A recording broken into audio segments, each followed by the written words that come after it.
to your site, you're going to open a new tab and you're going to come over here to what I call the Rubik's Cube. So come over here and then there will be Google Sites. You'll click on that. You can always get here this way. The problem is that it lets you go to the old sites and the new sites, and it's just unnecessary steps. So far we've done our new tab, the Rubik's Cube and sites. Now we want to go right here and do new Google Sites. And this should look familiar. It looks exactly like any slide, sheets, docs when you first come here. If you have other sites, you might have some of this stuff like I do. If not, you might just have the one that I've shared with you. So you're going to click on that this first time. And from now on, you're not going to have to do any of that other stuff because we're going to make this a favorite or bookmark it. So come up here to your star and name it whatever you want. I would do like Tawanda. It's not really a continuous learning plan, but that's just in my brain. So just name it what makes sense to you and then hit done. And depending on how many favorites you have up here, it might be in this little arrow right here. So anytime I need to edit the middle school site, I just click right here and it just takes me straight to that site. So you don't have to waste time with all of those others. So let me get back to the Tawanda one. Now, all of our sites look basically exactly the same right now, and we did that on purpose. The big thing that you need to emphasize to your staff is that we are not changing the look of the page. We want one cohesive design throughout the district.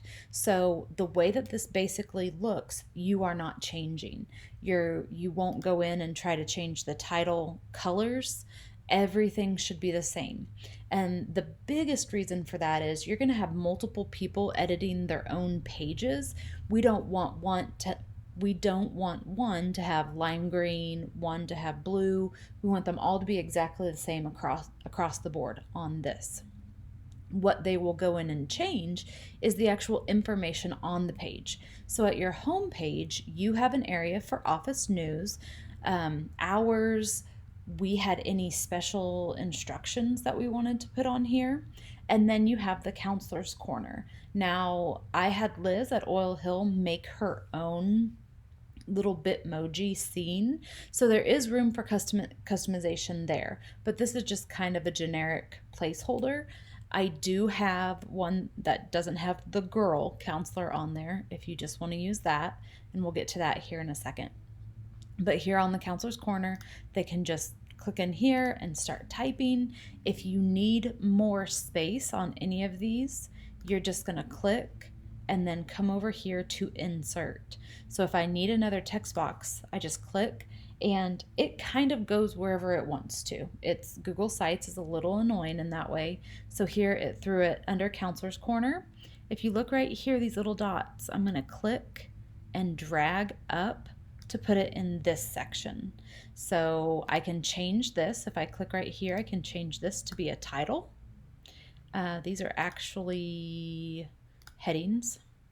And then we can type there. So that's one way you can add more information. What I prefer is, since I already have this done, let me undo. I just click out here to the side, and here's where you have some options. So if I duplicate this section, it will just give me a whole new section and I can keep going. If I only need this part, I can click right here and hit the trash can. If I needed this to take up the whole width, I can click and make that bigger.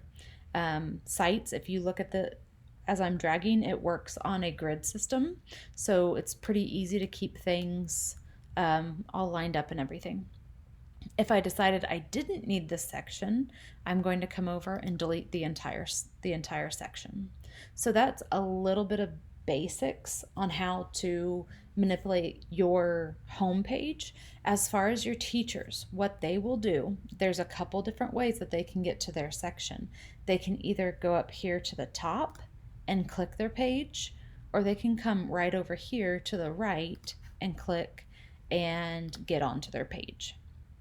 So this basic setup should not be changed. It should have the same heading, the note from your teacher's live Google Meets. And it's not just the cohesive brand design, it's that if there is a first grader and a fifth grader in the same family, that way their parents know exactly where to go on every page. So there is a section for a note from your teacher. If you are having live Google Meet sessions, you'll put the agenda there or the meeting times. And then this is the weekly agenda where they have all of their information. Now, this, we use it just as an informational place. We do add some links where if we click on that, it will take us out to those resources. But at the middle school, this is just what are you doing? And then on Google Classroom is where we actually turn those in. But this part, once your teachers get this set up, they never have to mess with it again. I'll show that to you here in just a second. Right over here, we have all of our links. They're already pre-populated for K through 2 is Seesaw. And then this is our last year's continuous learning plan link. We'll probably update that for this year. There are what are called placeholders for more links that your teachers might want to put in here. So if they want to have a specific for the weekly reader type things or whatever links they would want, they can just click here and they can upload an image. And then once the image is uploaded, you can link it. If you just click on it, insert a link will be an option and they can link that image. So to back up again, really the only thing that the teacher should be customizing on this page is any specific notes to their kids, their Google Meets, and any links right over here. The agenda, that would be completely up to you. Every grade has the same agenda right now. We did not require them to all look the same, but they're there if your teachers want it. So if I really want my agenda to look different, your teachers can go make a new agenda. That's totally fine.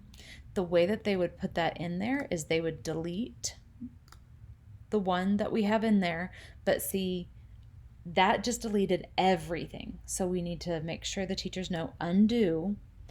And if you just click on it again, here's a trash can for that one. So then they can go and insert their own agenda. If they made it in Google Docs, Google Slides, whatever, you just go insert and you go find that document in your drive. I'm going to replace this one that I just got out. Wanda, and we are on 3rd grade. Boop. When you insert it again, it just goes wherever it wants to, so we just connect it right there. Okay, so as far as editing this page, if your teachers decide to keep this information the same every week, then they could theoretically never have to come to Google Sites again, ever.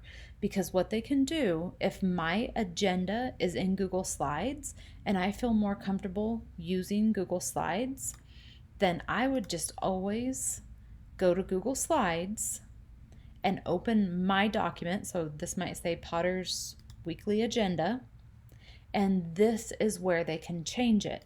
And as I type here, it will update on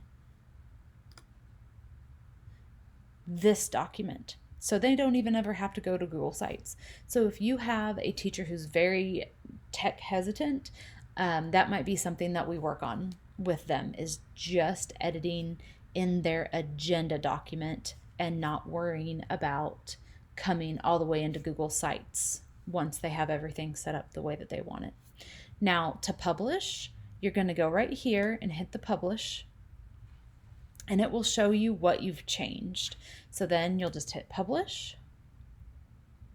And now all of the changes that have been made are now live on the internet.